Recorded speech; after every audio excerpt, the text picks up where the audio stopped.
Broadly speaking, Microsoft Windows PowerShell is a task automation framework.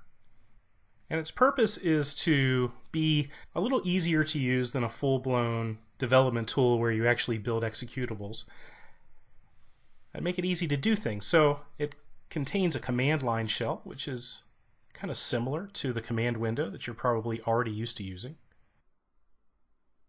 It also has an interactive editor with things like IntelliSense and automatic completion for statements. And in both the command line shell and the interactive editor, you use the Microsoft PowerShell scripting language. The scripting language itself is based on the .NET framework. And so when you're writing scripts in PowerShell, you have complete access to the entire .NET framework, all of its classes and methods and different data types, which means that aside from having a simplified user interface experience, Microsoft Windows PowerShell is extremely powerful, given that you can do .NET programming from a command line shell without ever having to build or package anything. It also gives you access to traditional COM and Windows Management Instrumentation interfaces, and that lets you do all sorts of administrative tasks with Windows PowerShell, which is at the core of what it does. Now, Windows PowerShell wouldn't be that useful if you could only run it on one machine. In fact, you can administer thousands of machines from a single machine using Windows PowerShell because it allows you to script both locally and execute scripts on remote machines. So let's get started at actually looking at Windows PowerShell. We're going to jump over to a demonstration machine and take a look at the command window and some of the things that you can do to help you get started and oriented with PowerShell. Okay, so here we have a computer that is running Windows Server 2008 R2, and on this computer I have installed the current version of PowerShell, which is PowerShell 3.0. Now, when PowerShell 3.0 is installed, you're going to get access to a couple of things. The first one we're going to look at is the actual PowerShell command window. All right, and we're going to compare and contrast this with the traditional Windows command box. So let's go ahead and open up a command prompt. And I'm also going to open up the PowerShell window itself. I've already pinned this up onto my start bar because I'm going to use it throughout. And I'm going to go ahead and run Windows PowerShell as an administrator. And we'll put these two windows side by side. Now, right away, there's some things I want to change because this white on blue doesn't look very good on video. And so I'm going to show you that you have some options. We're going to go over here and go to Properties and just choose colors, and I'm going to change the screen background to be something a little easier to read. I'm going to change it to be white. Now that doesn't look any good because you can't see the actual prompts, so I'm also going to edit the foreground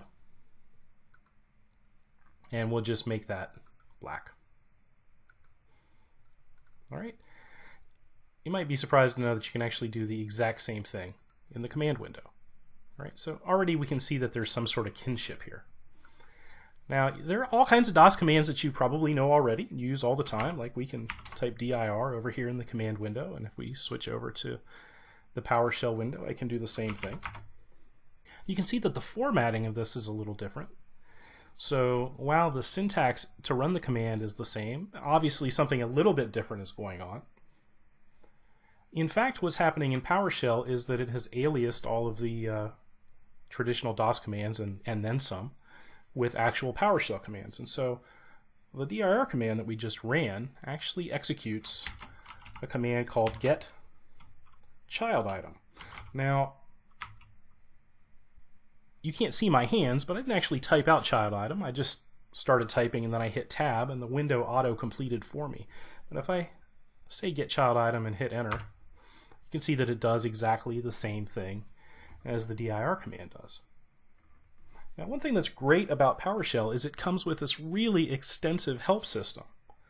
And so I can learn more about how the get child item command works by using another command called get help, and then just following it with the name of the command I'm interested in getting help about. So this is get child item. And you can see that this takes all sorts of different options. I can provide a path and a filter and include different things. And this is great. Now there's help for every single one of the PowerShell commands, and also a lot of help topics that are basically large articles that tell us how to do things in PowerShell. One of the first things that you're going to want to do when you install PowerShell and open it up for the first time is run a special command called update help. And what this does when you run it is it goes out to the internet and it downloads all of the current help files. So you might even want to do this from time to time if you haven't used a machine recently, just to make sure that you have the current up-to-date help. Now there's a lot of help topics, like I said, and we can see those by passing some different things into get help. We can see this actually if we do get help. It'll even, give us information about itself. And you can see down here at the bottom it says related links, so we can pull up these articles that say about command syntax or about parameters just by passing those as an argument to the get help function. All right, so let's do that real quick. We'll just take a look at about parameters. All right, about parameters, and you can see that it even auto completes here for me if I hit the tab key, and I get this really long article about parameters. Now, I don't know about you, but I find the reading of the help topics in the actual PowerShell window to be a little bit painful. I don't like the font, it's just not the nicest experience. And so we can also get help for most of the help topics from online and read it in the browser. So let's do get help again, and this time we'll do get help for get help one more time, except this time we're going to pass the switch online to it. And you can see the browser opens right up and takes me to the current help topic on TechNet for the get help command. I can even copy and paste these examples out of the window if I want to.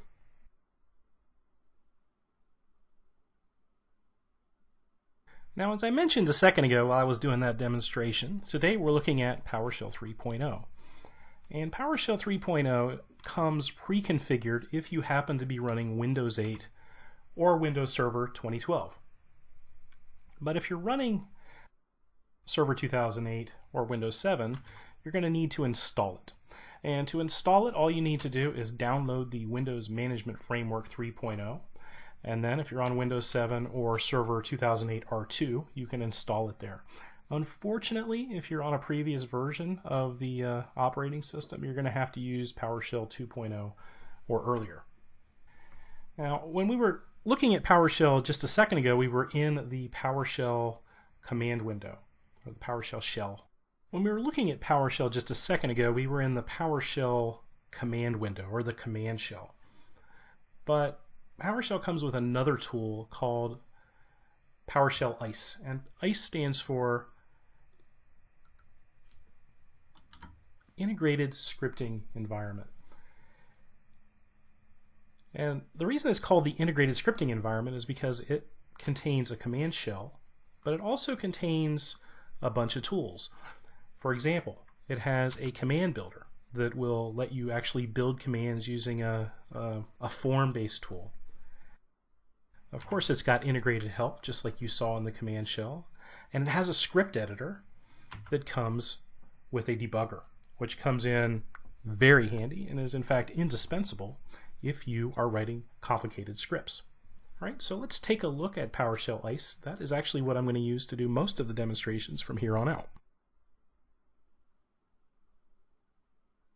Here on my virtual machine, I have gone ahead and pinned the PowerShell ISE window to the taskbar. I'm just going to go ahead and click this and it's going to open up. Now you can do this yourself if you'd like to pin it. PowerShell is under Accessories, Windows PowerShell. So you just open this up and right click and choose Pin to Taskbar, Pin to Start Menu, and it'll put it there and make it much easier for you to get to instead of having to drill down. And then another tip, of course, is you can always, here in the little text box under the Start button, just start typing PO, and it's going to give you Windows PowerShell ISE as a program that you can run. But here is the ISE editor, and you can see that it's divided up into a couple of different panes. Here at the bottom I have the command shell, and it works just like you saw in the command window, except it's got some nice IntelliSense features. And then up here at the top I have a scripting pane where I can write scripts. And it also has IntelliSense features. Alright, so we're going to go ahead and just close the script window for now, and I'm not going to save these changes. We'll take a look at another one of the tools here that is very, very helpful for beginners. So under the tools, or actually, let me back up a second. Much like the command window, this doesn't look very good on video, and so I'm going to change the color scheme for this to make it a lot easier to read. So I'm going to go under Tools Options, and you can see that there is a theme option that's available to us. Now, I've previously customized this theme, but for whatever reason, on this version of ISE, when you open it up, it doesn't reload the theme that you set it to use before. So I'm going to click Manage Themes and select my customized theme and hit OK. Well, it's even sillier than I thought. Let's pick this theme and hit OK, and we'll click Apply. And this is a lot easier to read, as you can see. So what we want to do is actually go under the View menu and choose Show Command Add-on. All right, and here you can see all of the different things that I could type into the PowerShell console, or the PowerShell shell, in order to execute a command. So a little while ago we used getChildItem. Let's check out getChildItem again. I can just start typing and it'll narrow it down, and if I select this, I can get a whole list of the parameters that are available for getChildItem, as well as a link to help just by clicking it. And this does exactly the same thing as typing in get help, except it gives me a nice little window, which can be very, very handy when you're kind of in the middle of writing a script, and you don't also want the get help to appear in the middle of your interactive script that you might happen to be writing. At this point, I have a little confession that I have to make, which is that I've been a little bit imprecise in my terminology that I've been using, just for simplicity's sake. Earlier, I called getChildItem and getHelp PowerShell commands, but in fact, they have a much more specific name, which is Cmdlet. And Cmdlets are the heart of PowerShell. Now, the astute folks among you have noticed that there's a pattern to the way PowerShell Cmdlets are named, and that is that they follow a verb-noun convention. So we have commands like getChildItem and setDate and formatList. In fact, Microsoft publishes a list of approved verbs so that people can follow a convention. But get always means the same thing, and set always means the same thing. And so you're encouraged to follow the same convention. But even if you don't when you build your own Cmdlets, if you can just remember that it follows a verb-noun pattern, it makes it much, much easier to find the commands that you want to run, especially considering that you have the command builder and the autocomplete functionality in PowerShell ISE. Now, the Cmdlets that are available to you come from PowerShell modules. You can load modules to use Cmdlets that aren't available when you just open up the command prompt or the PowerShell ISE tool. The modules that are available to you are going to be based on the server role and the features that are installed, as well as you can make your own modules or install third-party modules. And PowerShell also has a feature called Profiles, which will let you determine what modules get loaded automatically whenever you open up the PowerShell console. So if you're familiar with tools like SharePoint, you'll know that SharePoint has a SharePoint PowerShell console. Azure has an Azure PowerShell console. And in both cases, these are using profiles to load up the modules that have the Cmdlets for those particular server technologies. All right, so let's switch back over to our server and explore this a little bit further. In addition to having PowerShell, this server has a few roles and features installed. I'm going to go ahead and open up the server manager so I can show you exactly what I'm talking about. So if we expand the roles tab here, we can see that I've configured this server to support file services, print and document services, and a web server, IS. And each of these has a PowerShell module and associated commands. All right, I can tell when I am in PowerShell ISE what commands I have available by using the command add-on. So if I come over to the view menu and choose show command add-on, and let's just see what we can get. Remember that this is a verb noun combination with regards to, say, something related to a web server.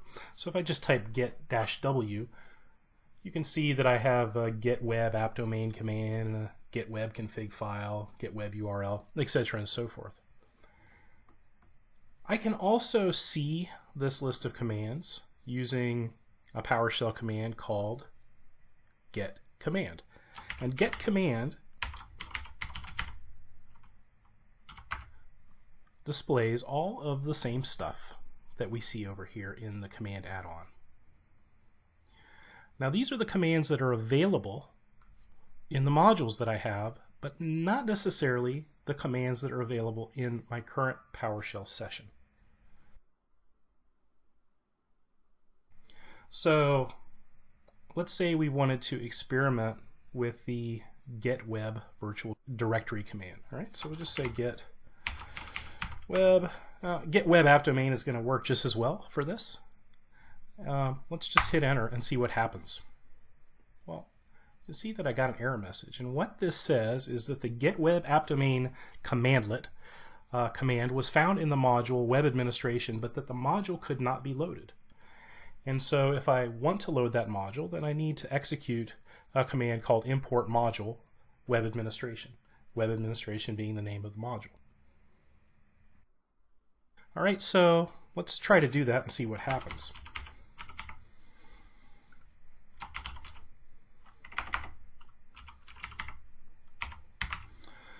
And this is going to be web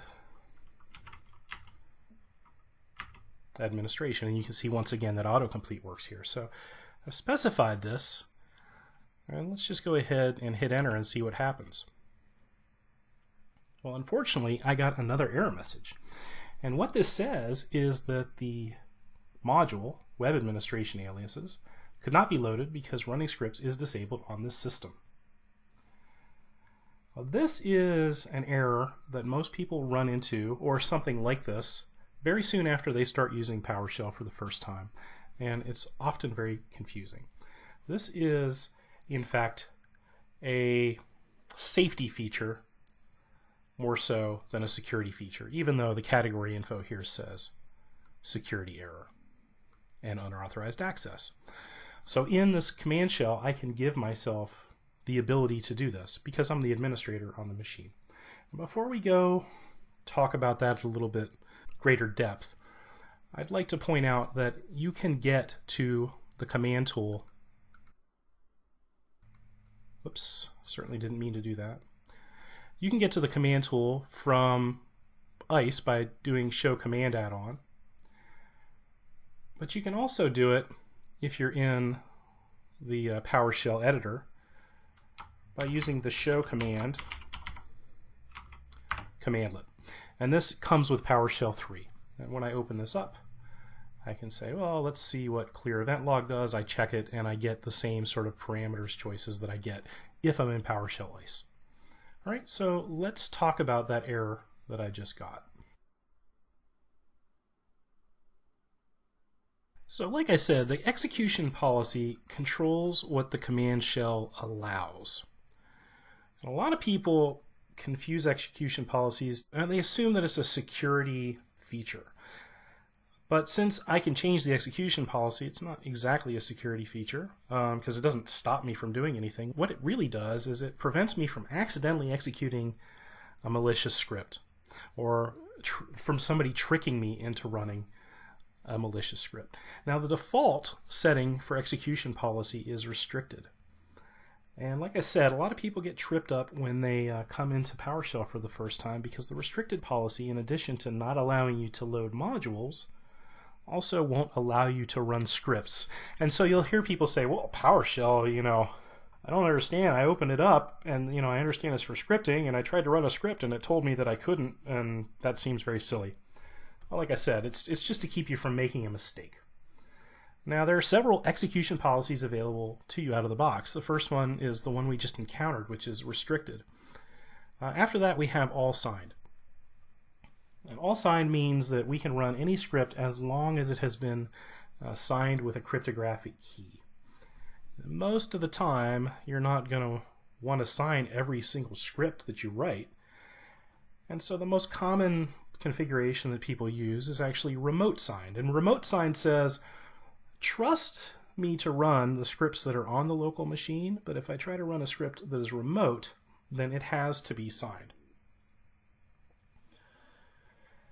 Beyond this, you start getting a little bit dangerous, because you could set the execution policy to unrestricted, and that just means, hey, everything goes. And so if somebody can trick you into running a PowerShell script that, I don't know, makes them an admin, then shame on you for setting your execution policy to be unrestricted. It's also possible to host PowerShell in your own applications as opposed to ISE or the console, the command shell that we saw. And in those cases, you probably want to control security in the application that's doing the hosting. So there is an execution policy called bypass, which just bypasses PowerShell's built-in policy and leaves it up to your application, which is hosting PowerShell. And then finally, there's undefined. And undefined is actually, for all intents and purposes, the same as restricted. So if you have changed the execution policy, or if you've just installed PowerShell initially, the execution policy is going to be undefined, but it's basically the same thing as a restricted policy. Now you can set the execution policy at various scopes. So you could set an execution policy one time just for a process that was running. So if you needed to temporarily change the policy, do some work, once the work is over, have the policy be whatever it was before, you can do that. Next, you have current user. And setting the policy for a current user does exactly what you would expect, and this is stored in the registry. And finally, we have local machine. And local machine is the default. Whenever you set an execution policy without specifying the scope, local machine is what you're setting it for, which means your frustration the first time you encounter this problem can be very short-lived, because after you set the execution policy the first time, if you do it for the local machine, you're just not going to have to do it again. You can work with the current execution policy using a couple of simple cmdlets. It should come as no surprise to you if you're really grasping the idea that these are verb-noun combinations, that if we would like to find out what the existing execution policy is, we can get it, and that is done by get execution policy cmdlet. If we want to change it, that means we're going to set it, and we would do that with the set execution policy cmdlet. As I said before, the default scope is local machine. You can also set execution policies via group policies in a Windows domain. If you've done that, then when somebody is trying to run a PowerShell script, the most permissive policy is going to win out. So if you set a group policy to make it unrestricted, but it was remote signed on specifically for the local machine, it's going to be unrestricted as a result of the higher level of permission based on the group policy.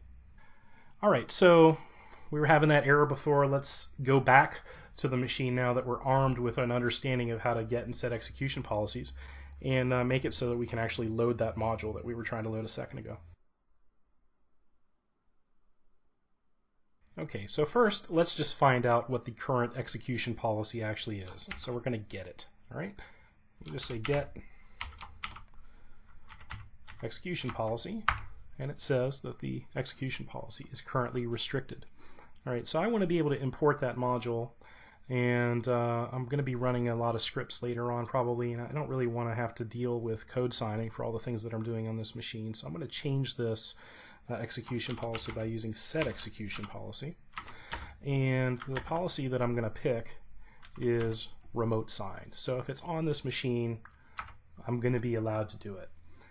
Now, I'm not specifying the scope for this, which means that this applies to the local machine, and this is actually going to be written to the registry. So PowerShell is actually going to warn me that I'm changing the execution policy and give me the help topic that I would use with get help if I wanted to read more about the implications of this.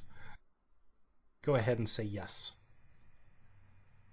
All right, now that I've done this, I can go to Import Module Web Administration, and hopefully we'll see this work. Well, how about that? I didn't get an error, so probably it worked. Let's see what happens if we try to run get web app domain. Nothing happened. We didn't get an error. And that's because get web app domain doesn't have any output. If, as you know, I just picked that command relatively arbitrarily. If I wanted to actually explore more about get web app domain, I could use the command add-in, or I could use show command.